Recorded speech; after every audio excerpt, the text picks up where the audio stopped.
Welcome back again. Thank you, panelists, for joining us. Now, we have had a very eventful decade filled with disruptions, evolutions, and revolutions never seen before in the commercial vehicle industry. And in a way, it has transformed the commercial vehicle industry in many ways. Fast forward today, I think so many of those trends and challenges that we were discussing a decade ago have become a reality. What I observe is a sea of a change over the last 10 years in approach, risk appetite, ecosystem expansions, adaptability of technology, innovative business models, and also significant collaborations happening across the value chain, which are transforming coupled with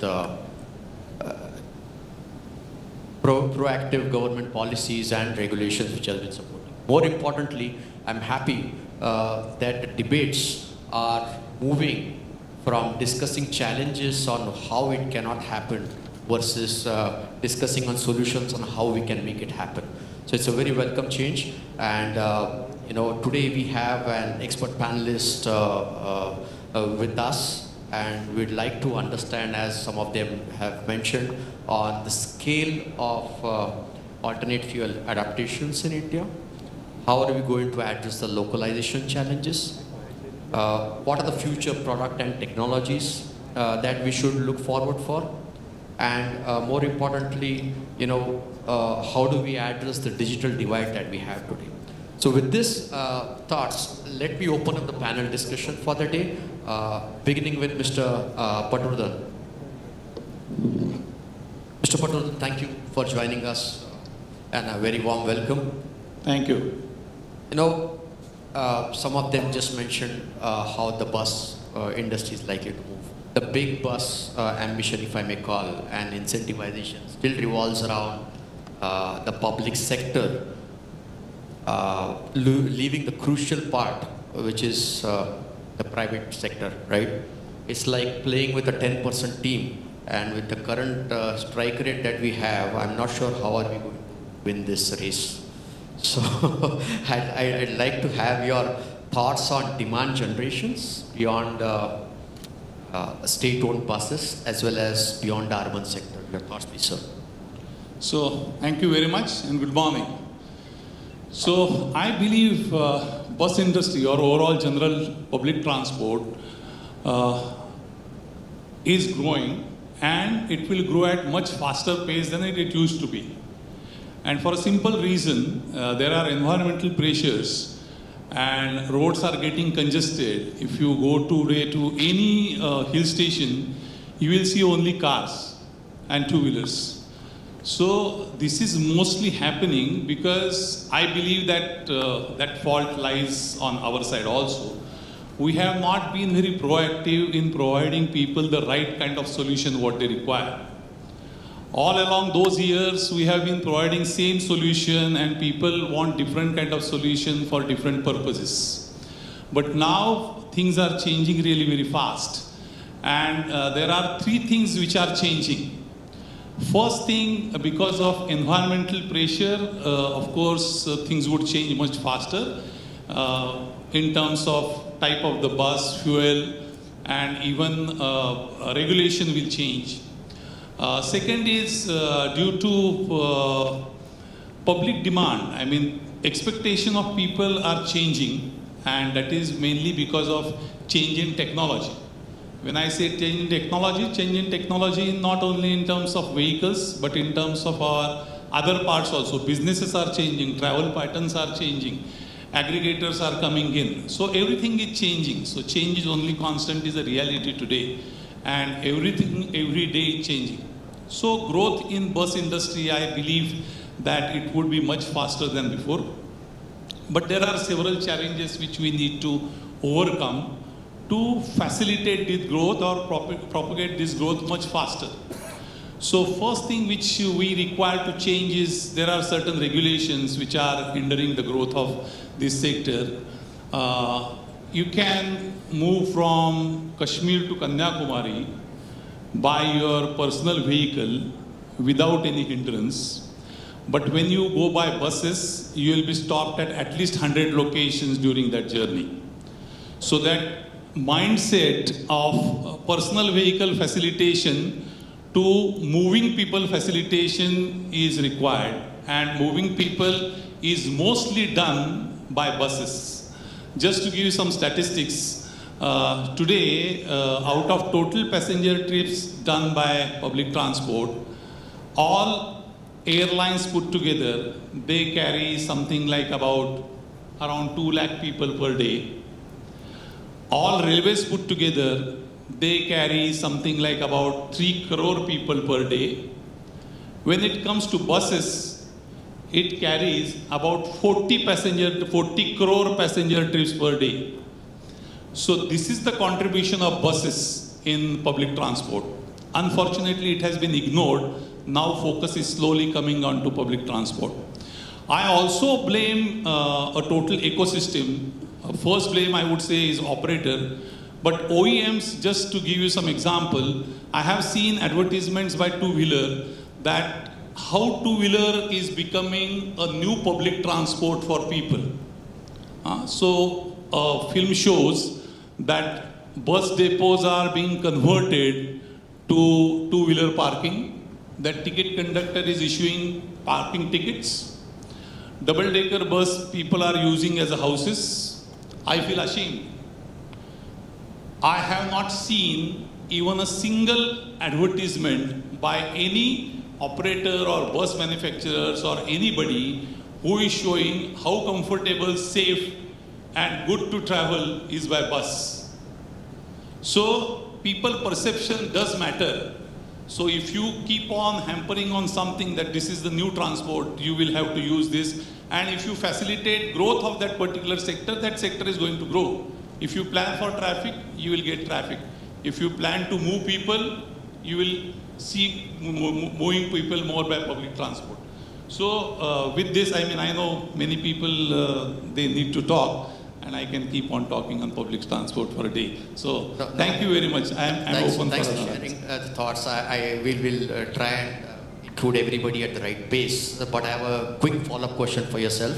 I summarize that you see there is a mindset problem of not utilizing public transportation. There is a I would also say that the flip side of it is the quality of the product that we have, the safety aspect of it. And while we speak about the public sector, but still it accounts for only 10% of the entire lot. So what is the private sector doing with respect to enhancing those marketing, branding, as well as, making it happen? I mean, that's a gap I see that private sectors can really play. So private sector though contributes to something like 92% of the total vehicle population. It is highly fragmented. So 90% of the bus owners own less than 10 buses per head or per company or... What's the challenge for transition? Yeah. So less than 10 buses, 90% of the bus owners own less than 10 buses. More than 100 buses are not even 1%. So that is the kind of strength what private sector has in terms of promoting image of public transport. But when it comes to quality of public transport, we have an organization called as BOCI, Bus and Car Operators Confederation of India. So we are trying to promote quality of service. So quality of service is important. That's why I said first blame comes on to us, because unless we give better quality, people will not get attracted to public transport. So that is our first responsibility. So we are trying to improve quality. So over a period, you must have seen not only improved quality in terms of product, which is bus, but quality in terms of services also compared to previously. But there is long way to go. And that consolidation will happen. And once that consolidation happens, then probably private operators will also try to improve image of bus transport. Okay, I think so, Mr. Kapoor, you may have some value addition on this aspect when you discuss about, customer expectations, customer service. Mr. Kapoor, your thoughts? Okay, you asked me to talk about customer expectations and customer service. Let me put a little more in terms of the whole thing in perspective. I'm not going to talk broadly on customer service because everybody's sitting here and probably 130 crore people, all of us in this nation are looking forward to customer service. So I'm not putting that aspect onto the perspective. But I'm going to put the perspective based on what seems to be changing in terms of trends over the last decade. I think that would be a little better aspect to put the whole scenario on. There was a time when customer service expectations were that, all right, you have given a particular complaint.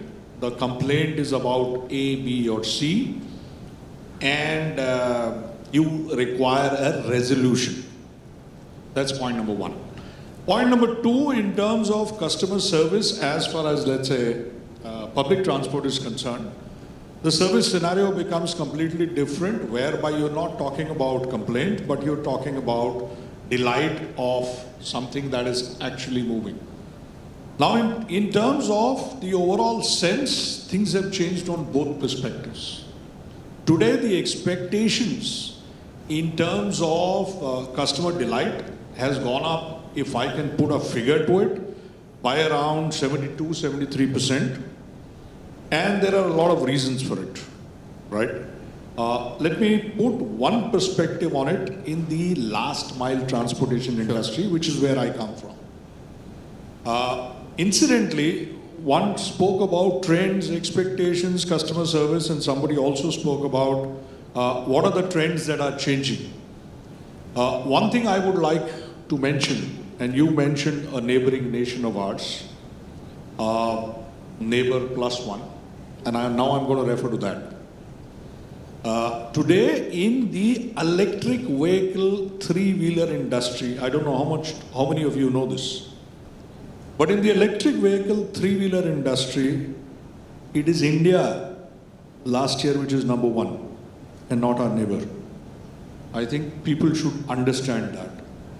Now that has a relevance on not just the ecosystem, but also in terms of what you mentioned, in terms of comfort, service, so on and so forth, because then you link it to customer comfort, you link it to driver ergonomics, so on and so forth. So I'll not get into too much detail, but I thought I'll just put that on the table so that people understand where that is coming from. Even with that three-wheeler growth story that we are talking about, it's still largely B2B or e-commerce driven, where it's more of an organized segment where we see an appreciation of product, technology, customer service. But the majority of those still revolve around owner-operator kind of an activity. I'll come back to that question.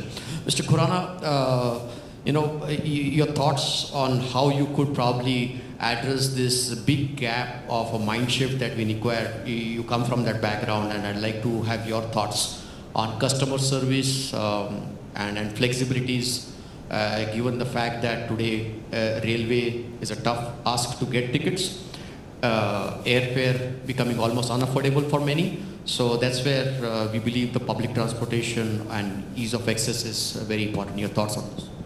Yeah, thanks a lot for that, and good morning, everyone. I hope you can all hear me properly now.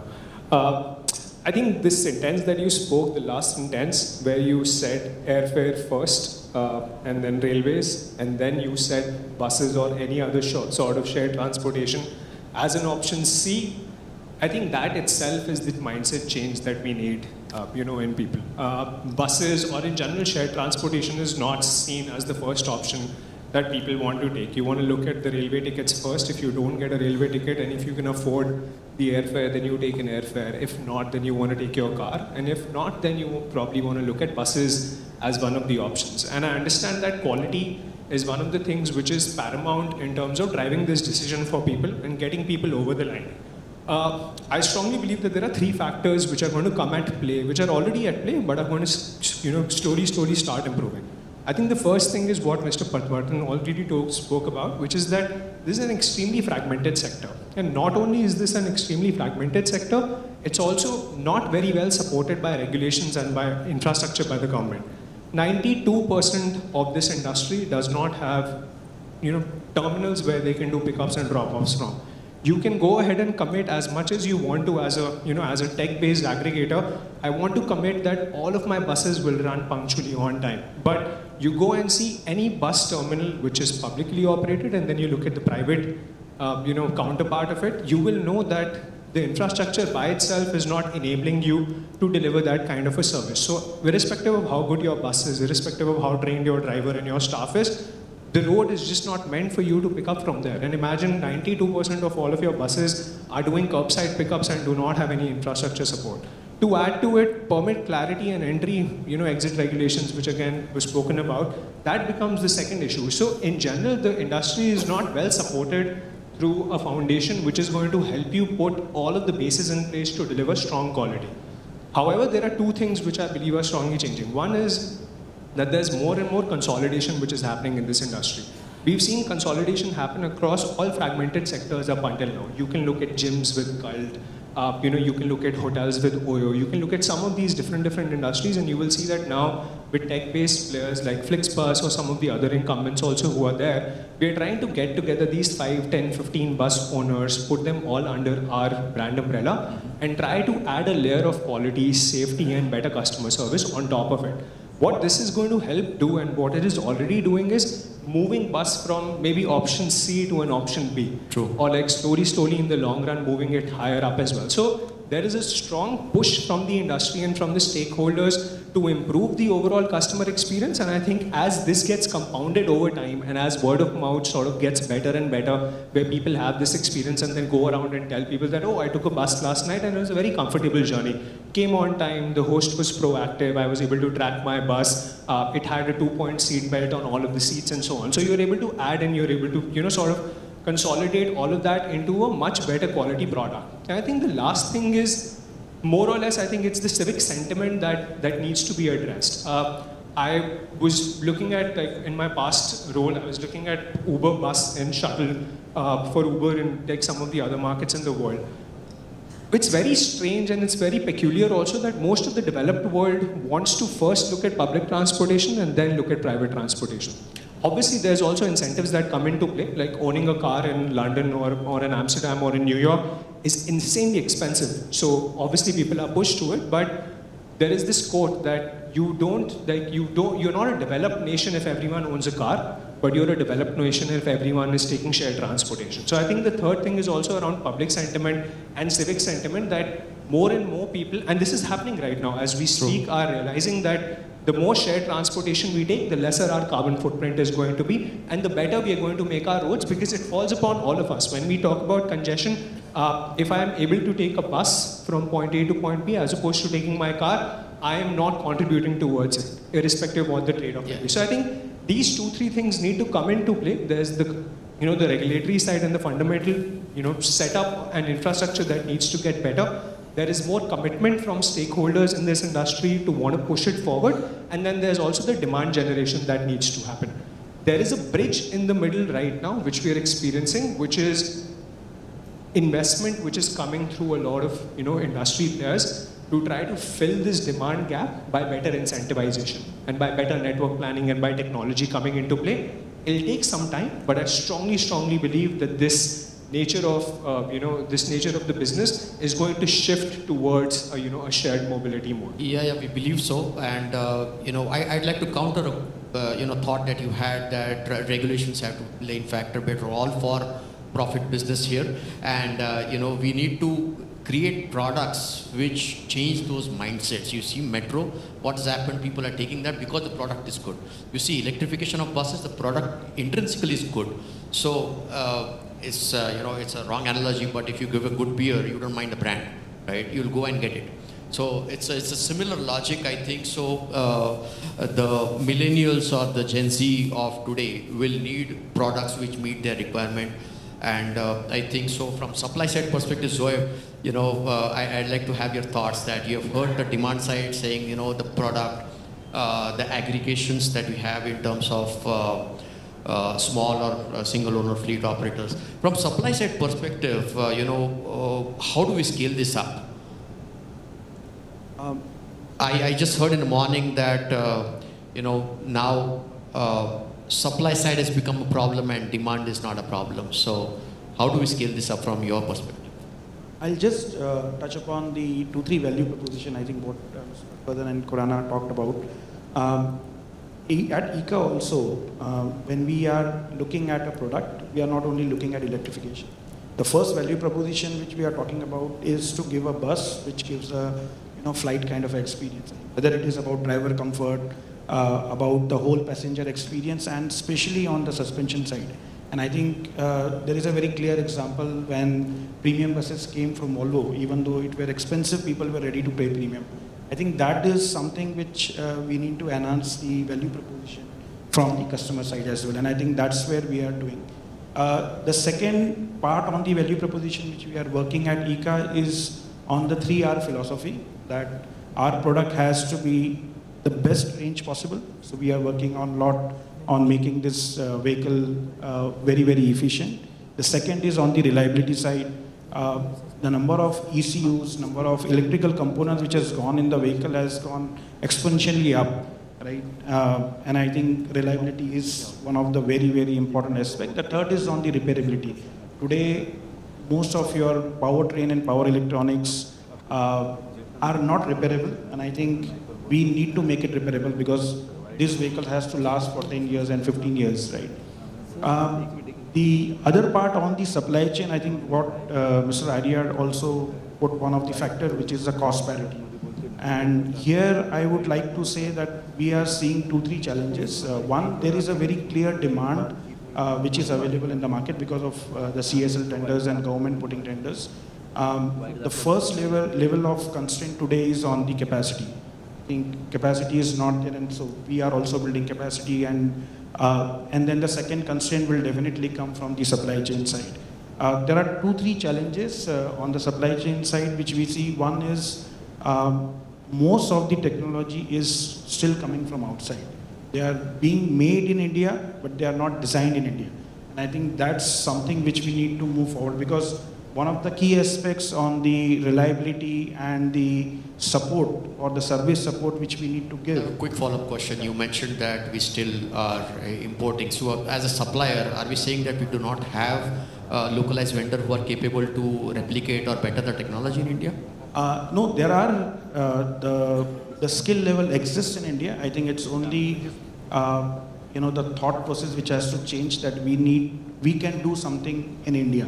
We need to move beyond the plug and play. Yes, yes, exactly. Although the cycle may be a little longer, but I believe it's imperative. Like I said, ecosystem development is very critical, and we're at an inflection point today, rightly said. So unless we make sure that we take along localization and help the vendor base being developed here, it's going to be plug and play in even more imports eventually. So thanks for your thoughts. I'll come back to you. Moving from bus to more of truck perspectives. We are talking about the larger context, Mr. Sukumar. We talked on a macro aspect of reducing our logistics costs from 14% to an aim of 8% with a global standard. Are we really there? How are we going to get there?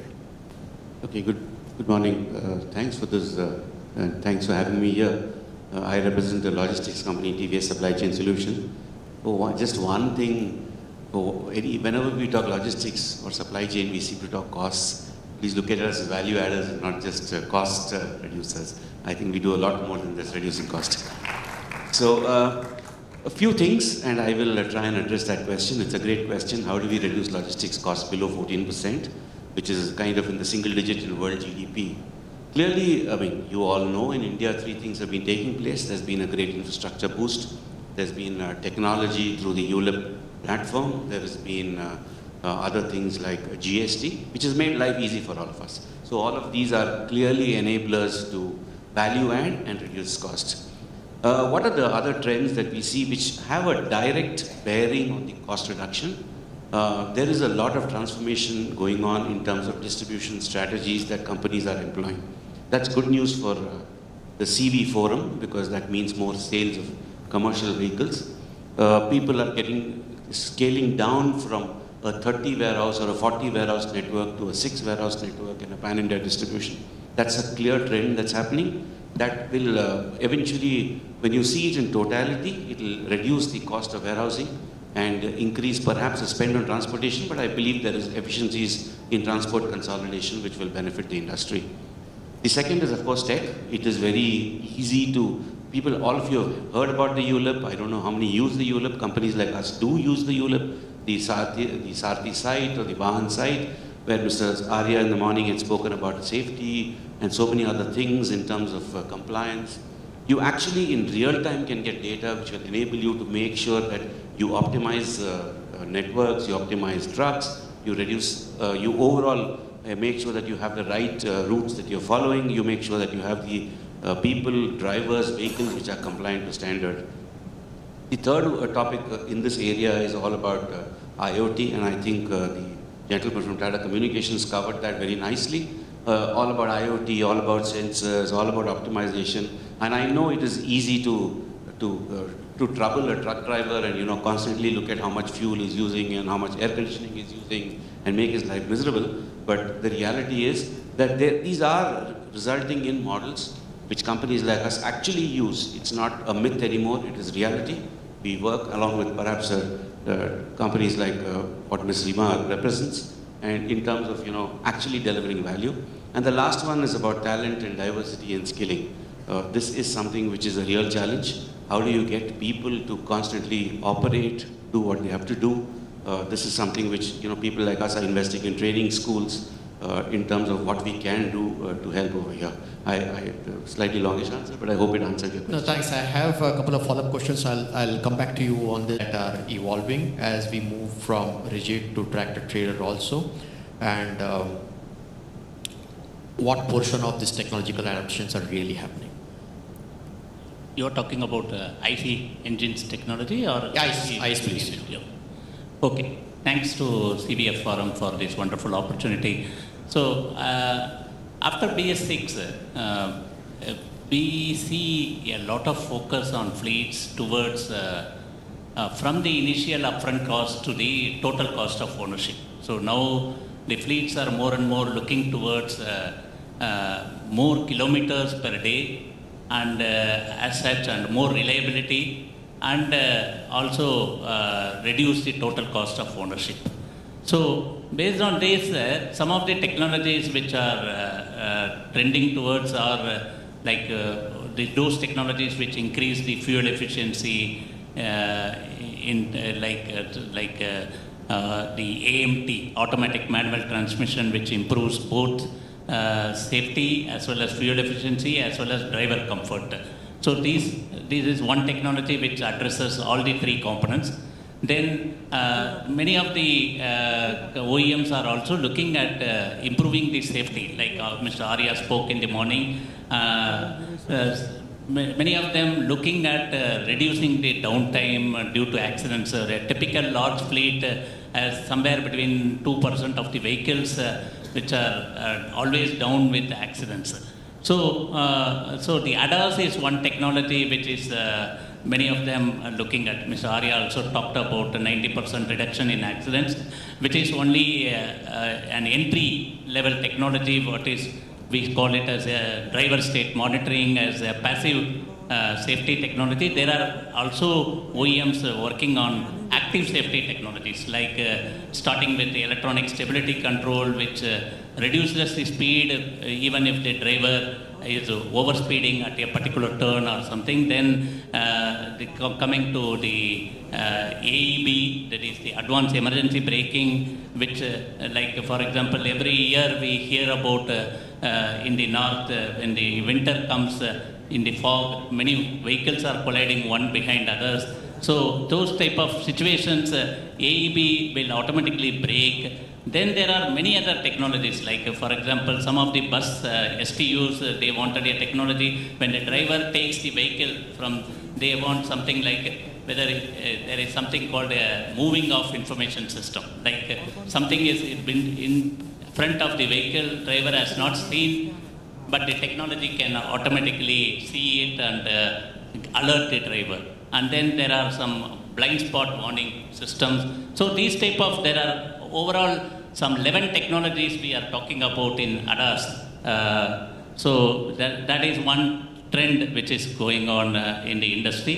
Then there are also like proliferation of penetration of tractor trailer in the Right. So now the operating dynamics of the industry is changing globally. Tractor trailer as a percentage in Europe, US and advanced countries are almost 60%. In India, a year ago it was only 8%. Last year it has gone to almost 17%. So there are many technologies the trailer industries are adapting, like starting from trailer ABS, or the trailer advanced braking systems, the air suspension technology which enables them to carry 1 ton additional load per axle.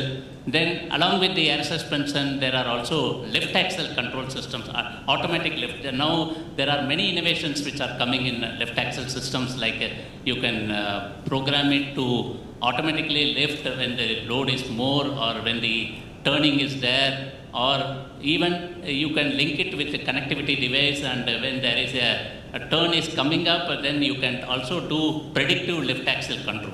So these type of technologies are coming. Then there are also reversing, like in a trailer, maneuverability is very important.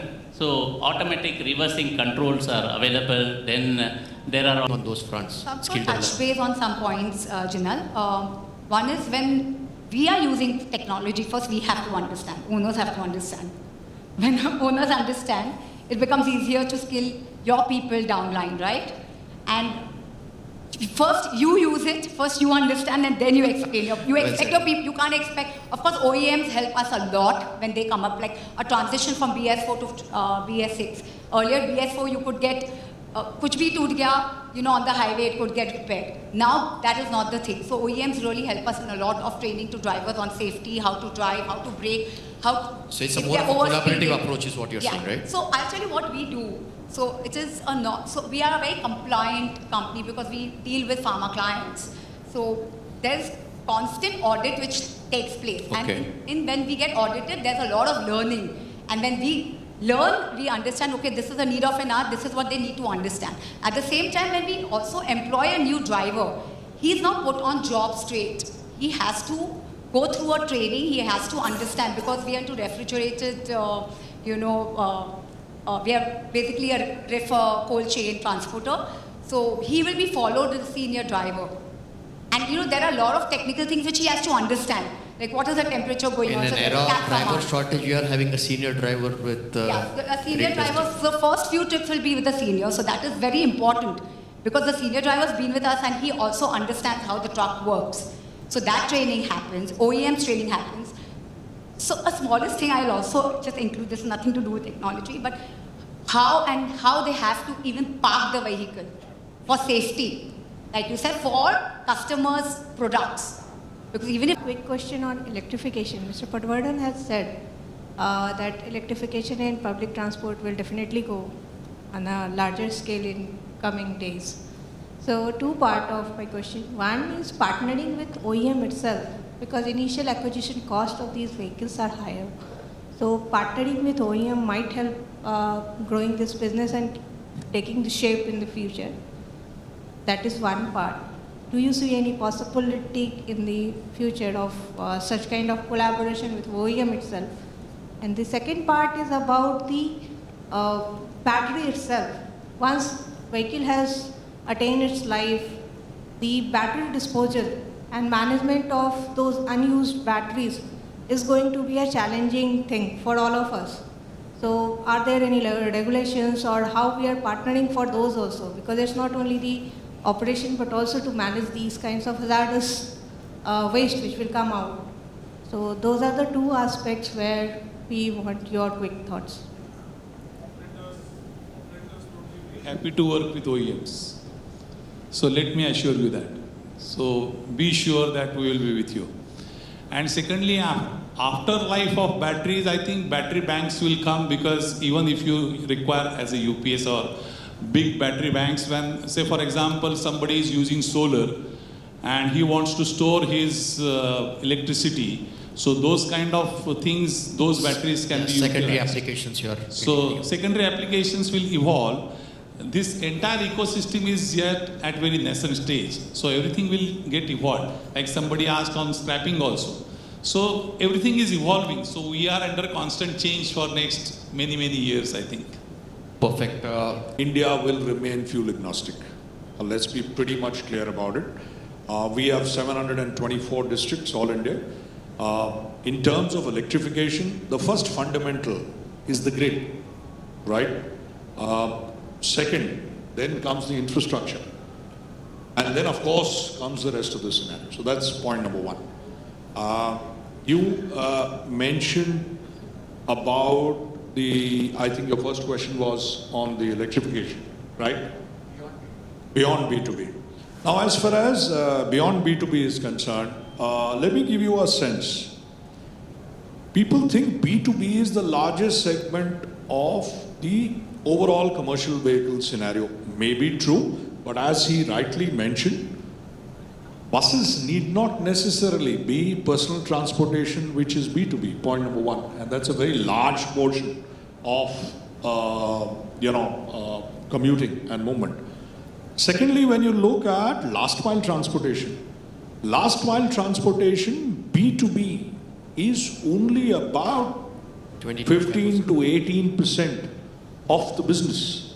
The rest of the business is actually customer oriented. Absolutely. Right? So I think one needs to look at that aspect. Looking at that, when you look at that aspect, just to give you a sense, it comes to probably it is linked to your third question in terms of dealerships and so on and so forth. Now I'm going to go beyond dealerships.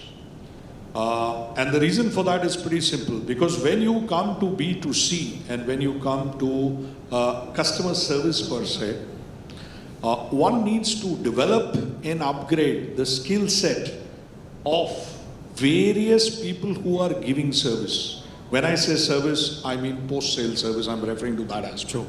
So somebody in the audience mentioned about, the mechanics and so on and so forth. So I think that's another area where skill set upgradation is taking place. It goes without saying that in terms of dealerships, it is always a constant, particularly in the last 5 years with the IoT coming in, with AI coming in and so on and so forth. So there is a constant change that is going to happen there. People may feel AI will take jobs, and there is a big sense about that. That may not totally happen because the job type will change, right? Maybe AI may take certain fundamental jobs, but the supervisory jobs, etc., the shift may happen. So you will have that shift happening. And it is because of that the dealerships, training, etc. will carry on happening. The last point you asked, will it become multi-nodal or multi-brand dealerships?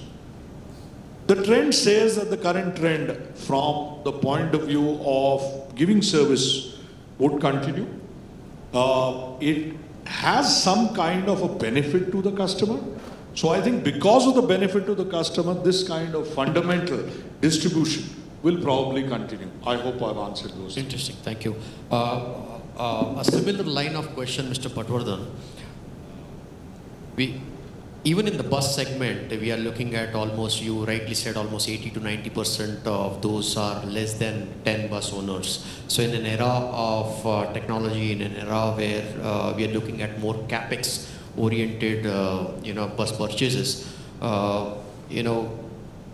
Khurana also mentioned how we can adopt on collaborative efforts. So while the challenges are well understood, now I want your two thoughts on how we can transition quicker to these thoughts. Of course, financing is one. Secondly, adaptability on this. Technology is already available. Your quick thoughts on that, please. So I think there are two ways to address this issue. First issue, there are some financing companies, those who are coming out with leasing model. So with leasing model, again, a single bus owner can also take electric buses or hydrogen or high cost buses because it is on leasing model. So it becomes easier for single bus owner also. Whether those leasing companies will give it to him or not, future will tell. Credit worthiness and so on and so forth. Yeah, but that is one of the options. Second option is aggregation will happen. Like Flixbus also has come. There are other aggregators, Intercity, and even big operators like us. We also do aggregation, though we don't TomTom as aggregation as such, but we also do aggregation. So consolidation will certainly happen, and with consolidation, more organized player will come and see that quality of this entire thing will go up. So I see 4 challenges in electrification of this vehicle, because somebody asked about which will the future solution of future fuel solution. So I think electrification, there are 3-4 challenges. First challenge is related to even availability. So supply side is very weak at present. So if that is addressed, second challenge is financing, which probably with leasing model that might go away. Third challenge, which is the bigger challenge, is charging infrastructure. Okay. And when I say charging infrastructure, it is not only limited to buying charger and putting it. Since it takes a lot of time, you require parking space, and that is very scarce. So getting parking space for buses with charging infrastructure is most difficult part of it. And fourth is skilling. Say, as your autonomous thing is going up and up, your technology is improving, so you may not require to train your drivers much, but you will certainly require more and more drivers. So skilling will require production of drivers rather than training of drivers. So these are the 4 challenges. If those 4 challenges are overcome, then I believe electrification of public transport will happen much faster, because that is the best distributed energy. Even if you see at hydrogen, distribution is going to be a challenge. And CNG, LNG, all these have distribution challenges. Whereas if your grid is becoming better and better, I believe, with better grid, electrification, electric buses will probably win the race in shorter term. In longer term, we don't know. Hydrogen may win for long distances, and short distances will remain with electric. Sure. Thank you very much. Zoeb, 2 quick things on capacity enhancements. Like, we just mentioned that capacity shortages can be a concern. Earlier in the presentation from ASRT, we saw that we are looking at 30,000 buses to be quickly implemented. I don't think so we dare have collectively had that kind of capacity at all in India today. So what are your thoughts on quick capacity enhancements, as well as 2 top components which will bring down the cost of electric vehicles? Maybe power electronics also, yeah. So I think on the capacity expansion, I think if you look at next 5 to 6 years, the demand is going to grow, and then possibly it might get, stable. So there has to be some innovation on how do you expand your capacity, and so like we are looking at smart lean factories, where the size of the factories are quite small, the area which it takes are quite small. So you can deploy this smart lean factory at a much faster rate. I think those kind of solutions are important, and that's where ICA is working to get onto this. On the cost parity, I believe that battery are already coming down. LFP, the rates have come down drastically, and I think it will remain constant for some time. There are 2 more bigger areas, which is power electronics, and there are 2 ways in that. One is a combination of doing the power electronics, like your aux drives and your DC-DC are getting combined, and I think it is reducing the cost. So that's where I was talking about, Make in India solutions, and we combine this and we can get that cost down. The another is on the powertrain. I think because of lesser demand, the costs were higher. I firmly believe that those costs can come down with volumes, and also with some kind of change from permanent magnet to magnetless motors. I think the cost can further down. So these 2 components can reduce the cost. Definitely batteries is coming down. Maybe after 5 years, I very clearly see that the 2 battery technologies, one silicon anode and another sodium ion, can bring the cost down. So there There's a very clear visibility. And both of them, we are working indigenously on sodium ion also. Yes. Yeah. So I think this is how we can bring this cost parity down. Crystal gazing, a quick question. When do you think we can look beyond subsidies? I feel even today, if you put all thing in place, we really don't need subsidy.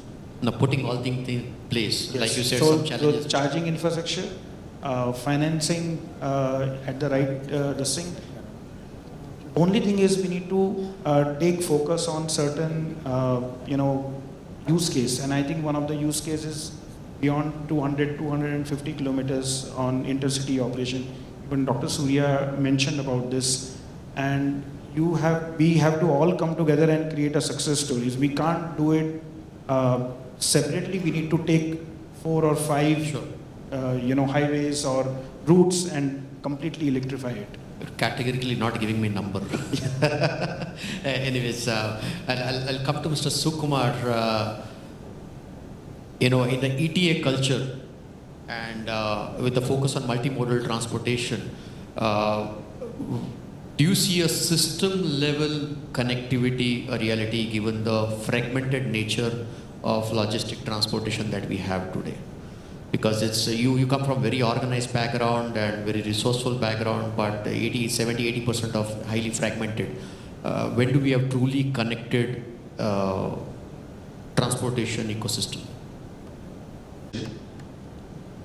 I do believe that this is the future, but it is going to take a long time because it is a very capital intensive kind of operation when you're going to have different modes of transport connecting together in the multimodal logistics parks.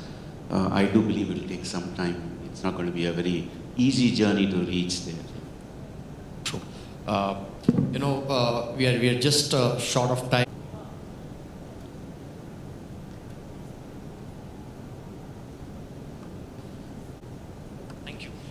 My question is to Mr. Sukumar and Reema, both of them. But a quick observation, we talk about the logistics cost being 13-14% of the GDP, but in December last year, the government came up with some very surprising statistics. They said the logistics cost was now only 7.8 to 8.9%. So that was a surprise. We woke up one morning, it was 7.8%. But coming back to you, while we talk of reducing the logistics cost, today we buy a truck which is 40 to 50 lakh of rupees, and we are running it only 16 to 17 days a month. It is standing at the customer's end for loading and unloading. You'll be surprised. I'll name the company, Amul.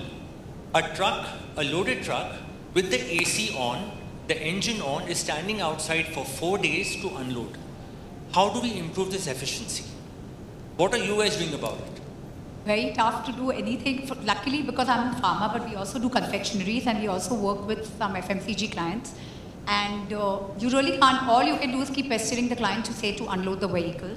And we of course charge them detention, but the detention does not really cover that cost, to be honest. And there's so much competition, Girish, that if we don't do it, someone else will do it. But all we can do from our end is to kind of keep pestering them to unload and get them to be more organized. Or you take a tough call and say, okay, this is the kind of work which I do not want to do. So that is in your hands. But do you believe the industry needs a standard policy on these issues? Of course, yes. I'll tell you I was attending, I attend these association meetings and they were saying that there should be a cost for detention. And trust me, when I read the figures, I almost fainted. Of course, it was not for refer, it was for, ambient business. But उसमें salary भी नहीं निकलती है. और हमारा तो refer system चल रहा है. But luckily for pharma, it's very organized unless someone really misses the flight and they have to catch another flight. That's the time. But you'll be surprised, even those people are not ready to pay. They say, third day unloading kar do. But please understand, it's very important. Our drivers are, they're at one place. Unloading is not happening. Unka khane ka ठिकाना नहीं है. All that cost, who's going to take care? And refer system is, we all are working on diesel. We can't work on CNG or it's going to take a lot of time. We can't have EV trucks because charging if you're saying 250 kilometers it will work, अगर मैं AC लगा दूँगी तो कितना kilometre चलेगा? Perfect, Rima. I think so. Girish, partially, Rima has been able to answer. Sukumar, any? Actually, I don't have much to add. I just can say this, that we have about 20 million square feet of warehousing space across the country, and we are willing to offer it to you to unload your goods. Wow, you have a business here. Excellent. Sorry, I'm just going to add something. Warehousing is at a cost which I client don't will know not where be your question was headed, Girish. You already has a business. Anyways, any other questions here? Aluminum air, and I'm quite sure that there will be a couple of new technologies 2-3 years down the line. So how is viable for OEM to bet on a particular technology, or OEM will go after each and every technology? They'll see how it's going, because we are already seeing how much time is required for EV, like for development and adoption as well. And the similar timeline would be there for newer technologies. So how OEMs are thinking on it, and how it will be viable to test each and every technology, or what could be the approach? So, if you look at 2010 onwards, right, when electric vehicles started coming, you had the similar questions. I mean, and similar technologies coming up, right? NMC, LFP, solid state, and all that. And what we have seen during all these years is that basically, when you are designing your vehicle architecture, you need to package protect for all the battery packs and everything which is coming. And fundamentally, the space for the battery inside the vehicle, if you rightly package protect, it will be agnostic to what technology is going to come. So, like for example, there was a change from NMC to LFP, and the whole battery box dimension remained same. So I think as we move forward, definitely this is an evolving area, so we have to be ready for adopting to any technology. And I think we had to take care at our vehicle architecture to be agnostic to the batteries or the cells which are coming in place in future.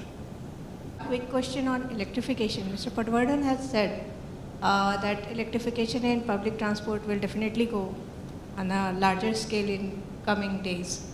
So two parts of my question. One is partnering with OEM itself, because initial acquisition cost of these vehicles are higher.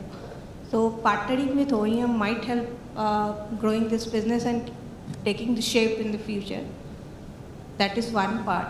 Do you see any possibility in the future of such kind of collaboration with OEM itself? And the second part is about the battery itself. Once vehicle has attained its life, the battery disposal and management of those unused batteries is going to be a challenging thing for all of us. So are there any regulations, or how we are partnering for those also? Because it's not only the operation but also to manage these kinds of hazardous waste which will come out. So those are the two aspects where we want your quick thoughts. Happy to work with OEMs. So let me assure you that. So be sure that we will be with you. And secondly, after life of batteries, I think battery banks will come, because even if you require as a UPS or big battery banks, when say for example somebody is using solar and he wants to store his electricity, so those kind of things, those batteries can be secondary utilized. applications here. So secondary applications will evolve. This entire ecosystem is yet at very nascent stage. So everything will get evolved. Like somebody asked on scrapping also. So everything is evolving. So we are under constant change for next many years, I think.